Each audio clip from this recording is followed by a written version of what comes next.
And I mean, I think they're using the word danger figuratively here, or relatively. This is hell. Yeah, this is.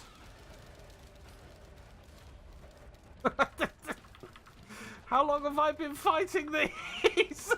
Nearly 20 minutes. No, no, it's been less than 10. Is that another one down? Grab them all. Grab all of those things. There was also a huge crate next to you that was that had like 3,000 on it or something. That thing. 7,000. I don't have enough still. I just died. No. I just got killed. No. I just got killed by the little guys. I couldn't.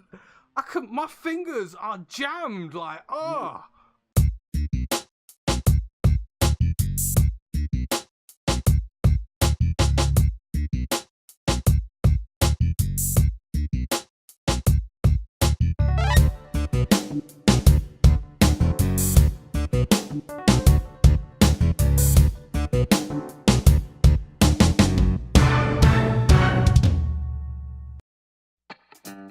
How's it going, everyone, and welcome back to Is It Worth It? This is a show where... What? Have you hit record yet? Yeah. Oh, I thought you just... Okay, sorry. I said I was hitting record now. Oh, okay, all right. No worries, yeah. Do you want to... Better start again. Do you want me to try that again? Yeah. Yeah? Thanks. Yeah. Okay, you just derailed me. I can't believe it. Oh, sorry, man. Didn't mean to do it on purpose.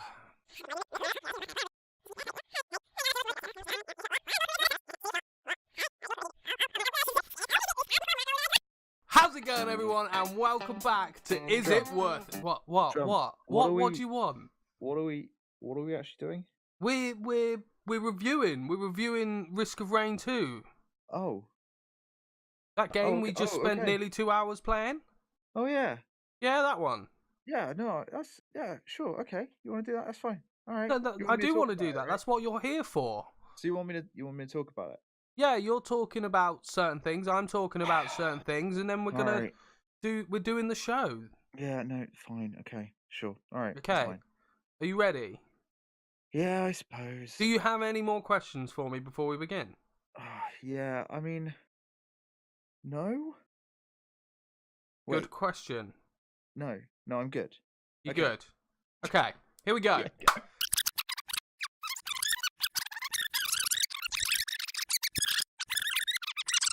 How's it going, everyone, and welcome back to Is It Worth It? The show where we take a game of £20 or less and we tell you whether we think it is worth the money. As always, I say always, this is only episode 2, but as before, I am joined by the awesome, the one and only MasterOfNothing. How's it going, Masters? It's good, thank you. Good, I'm glad. So, today we are discussing Risk of Rain 2. Now, this is a game that has been out for maybe only a few days. It's in early access, and we've actually played previously, not on the channel though, but played it previously as Risk of Rain. And this is what kind of drew me towards Risk of Rain 2, but it's a very, very different game. Drum, tell us a little bit about it. Risk of Rain 2 is a multiplayer roguelike. It's basically you on your own or with 3 other people if you want. You go from level to level, boss to boss, hordes of enemies, picking up lots of items, making yourself buffer, and you just keep going and going and going. Things get real hectic, pretty damn fast, and you've just got to keep moving. It's pretty damn awesome. It is really brutal. It is a permadeath. You get your characters with a few different abilities. We actually only were able to play with the first character, which I think was called the Commando. You can unlock other characters via playing again and again and again and going through each of the rounds. And this game is still kind of similar to Risk of Rain 1, where it was almost a side-scroll, where this is a 3D world. So you can almost explore everywhere. You're looking for chests, you're looking for items, and you're just looking for absolutely anything to survive. But it's not really about the characters. It's about what you pick up on the go, but also how well you play together with the people that you're playing with, and the skill that you start to get as you start going through the levels. You start to realize how characters kind of fight you, how to get away out of situations, how to make the most of the terrain around you. So I'm really enjoying it. I'm definitely going to try and do maybe a playthrough of this, or make a few videos about this, because this is actually a really fun game that you could get so many hours out of. Yeah, completely agree on that one. I had a hell of a time playing this. All the different loot items you come across were just pretty nuts. Like, they just varied from loads of different things, just from like extra jumps all the way to rockets occasionally shooting out, the enemies exploding, and they all stacked, which made it even more insane near end game. Yeah, and those kind of like buffs were not really things like bigger guns or better ammunition or more health. It was things like if you killed an enemy, you'll get health back, or you'll be able to do a double jump, or you're able to use your abilities. They have a quicker cooldown, or there was loads of different kind of things. Like if you attacked an enemy and you killed them, they would burst into a load of flames, and that flame attack would then just like shower across all of the other enemies, and you create loads of awesome looking, spectacularly looking combos. And talking about spectacularly looking, it looks gorgeous. It's got that sort of cell shaded look about it, and the colors are so goddamn vibrant. They really are. It was a real beautiful thing, like the guys put together for this.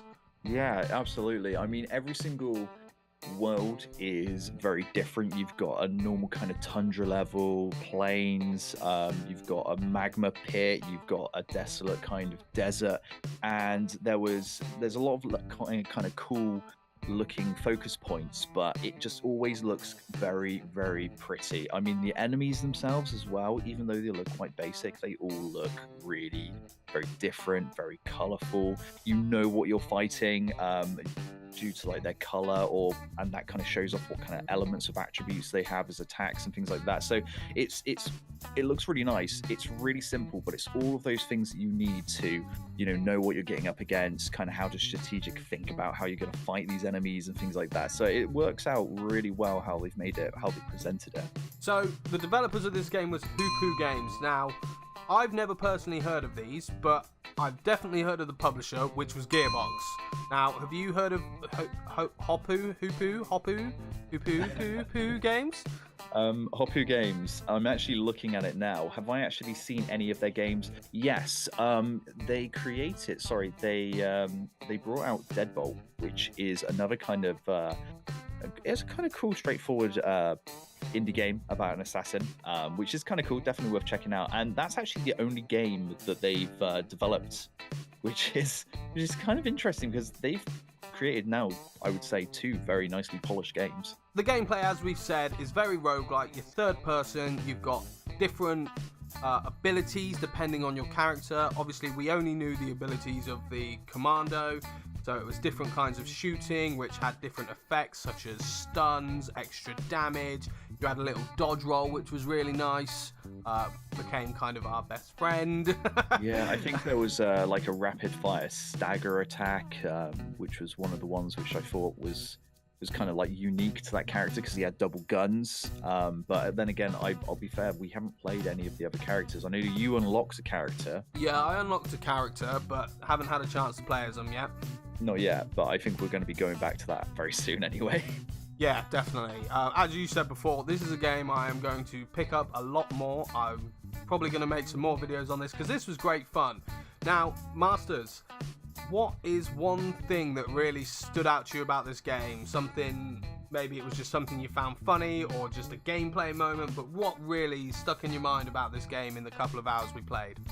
I mean, first of all, the game flew by. I mean, we took like 2 or 3 attempts and we died pretty quickly, but then all of a sudden it kind of clicked and we kind of got it. Admittedly, we had to change the difficulty a little bit, but I guess the one thing really kind of I drew out on is that this game is brutal and challenging, but so rewarding, and it just makes you want to keep playing again and again, even though you might go around the same levels. I think there's only 5 like worlds, but you'll start to go around them and revolve around them and start to go to like wave 6 or wave 7. You'll start seeing the same worlds, but it doesn't stop you, it doesn't get old, it just makes you want to keep playing as the game starts to get harder, and that challenge really kind of made this game for me just really great. The one thing that really stuck out to me was how hectic things really got. Like right at the end, I activated this shrine thing called like Challenge of the Mountain or something, and we didn't have a clue what it did, went to activate the boss, and suddenly it was like, oh, your challenge has started, and we're suddenly attacked by like 5 giant enemies at like the 5 hardest bosses. Yeah, like the hardest difficulty, and oh, it just got insane. Like, it was just unreal. It was one of these games where if you stand still for an instant, you're dead. Like, oh. It's kind of strange because you have every single level, basically, you go through and you have to find a teleporter. You have to make the teleporter charge up, and when you make that charge up, a boss will appear. And as you go through each level, it will scale in difficulty from easy to difficulty to medium to hard, to very hard, to then something like I see you, I'm coming for you, and then the last level is just a load of laughing. And as that kind of scales upwards, it was funny because we got to that point where we were looking, saying, what's next? And you could see the first part of it was just saying ha. And I was like, I think that's going to continue saying ha ha, ha ha, ha ha. And it really was. It was just absolute chaos. You were pretty much in bullet hell for a lot of that level. But the one thing that really kind of popped out for me is that the enemies are really small at the very beginning. This is one thing I really noticed. The enemies are really small. They're relatively harmless. They can kill you if you're not smart. And as you start to go through the levels, these enemies start to get bigger and faster. They'll be the same enemies, but they'll be bigger and they'll be faster.